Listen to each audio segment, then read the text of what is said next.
Any other examples of,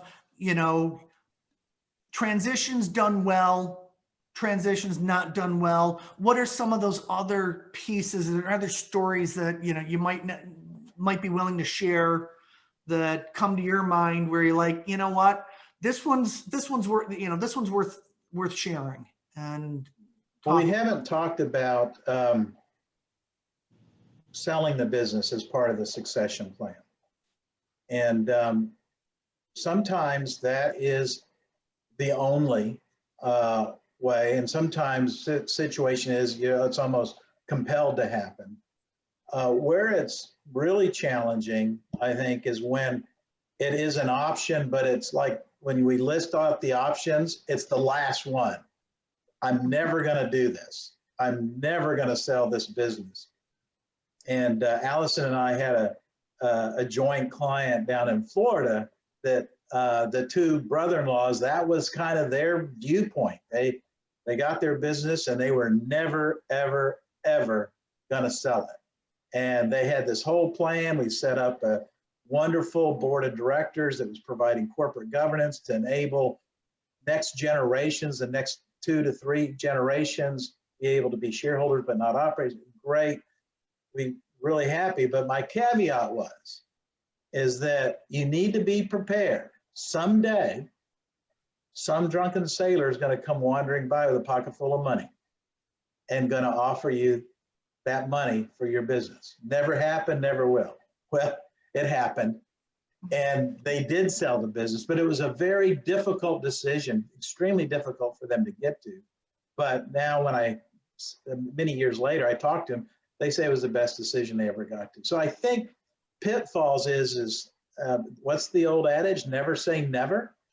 Always be open, right? Just because it's dynamic. Succession planning, exit strategies are dynamic, and they're related to various trigger events. And what we advisors can do is just help these families and these business leaders think about trigger events, think about milestones or issues, and come up with various scenarios. So when they do enter into a scenario, they can pull that out of their top desk drawer and go, okay, now we have the beginning of a plan.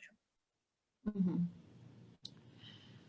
And I would add to that the difference that I've seen consistently between families who are thriving, not perfect, but thriving in multiple generations, and those who are not, is the amount of transparency that exists. If you are providing information in a digestible way, not just throwing a bunch of numbers at folks, but if you're communicating what's happening and what is reasonable to expect, then you minimize or even eliminate the chatter, the assumptions, the fussiness, because that comes when they have nothing else to go from. But if you've given them good information, there's nothing to squabble over. You can not like it. You can say someone's not doing a good job, but it's based off of fact, not assumptions or opinion that doesn't have anything to substantiate it. And if it's based off of fact, you can act in a certain way. If it's not, then you're just whining. Yeah. And family businesses thrive when decisions are made off of data.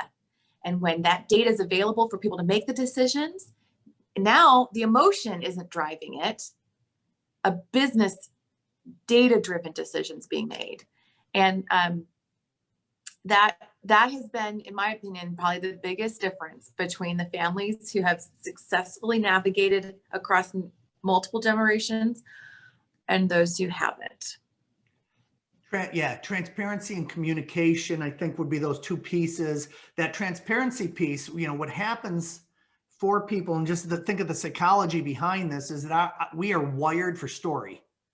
Our brains just think story. And if there's no end to that story, or if there's a missing link in that story, we're going to fill in the gap. And that's dangerous. And that can be really, really dangerous to fill in that gap. Just to add to that, I agree. The third one is long-term thinking. Yeah. I mean, obviously, the family businesses that I'm involved with that are wildly successful, thriving, are those that think in segments of, decades. Many business clients of mine, hey, they can't even think 3 years out, much less maybe even a year out. But those that are thriving, they plan in increments of decades, and those are the ones who are doing exceedingly well. One of the things that I did in the last 4 years was to get certified as a growth strategy coach, because what I kept seeing over and over again in this succession piece from my perspective, even though I was dealing with the people part, I wasn't dealing with the business part, Rob, to your point earlier. And so what that allowed us to do is, who's going to be running this? How is it going to be run? What is the strategy going forward? And when you can mesh those pieces together in the succession plan, I do really, that just kind of popped for me as we were talking right there, that extra piece has really been helpful.